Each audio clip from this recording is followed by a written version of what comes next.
Et pas simple pour les cardinaux de se mettre d'accord. On l'a vu hier soir avec cette fumée noire qui est arrivée un peu plus tard que prévu. Les 133 cardinaux viennent de 70 pays différents, avec chacun évidemment leur sensibilité, ce qui peut effectivement parfois compliquer un peu les choses, Louise Salé.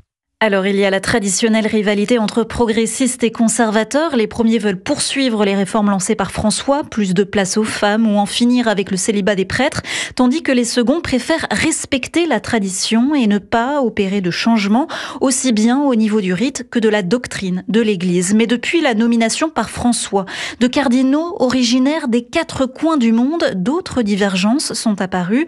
Monseigneur Vesco, cardinal d'Alger, le reconnaît. Moi, je crois que l'Église est surtout universelle. Et simplement s'expriment des sensibilités différentes et puis des zones géographiques différentes. L'Asie, l'Afrique, l'Europe, les États-Unis, la Russie, tout ça est différent. Les cardinaux asiatiques et africains qui n'ont jamais eu autant de représentants lors d'un conclave, une vingtaine pour chacun de ces 2 continents, sont peu cités parmi les papabili. Pourtant, leur voix est forte. Les prélats africains se sont fait entendre lorsqu'ils se sont opposés à François sur la possibilité de bénir des couples de même sexe. Le cœur du catholicisme n'est donc plus en Europe et ces nouveaux cardinaux veulent que le futur pape le comprenne.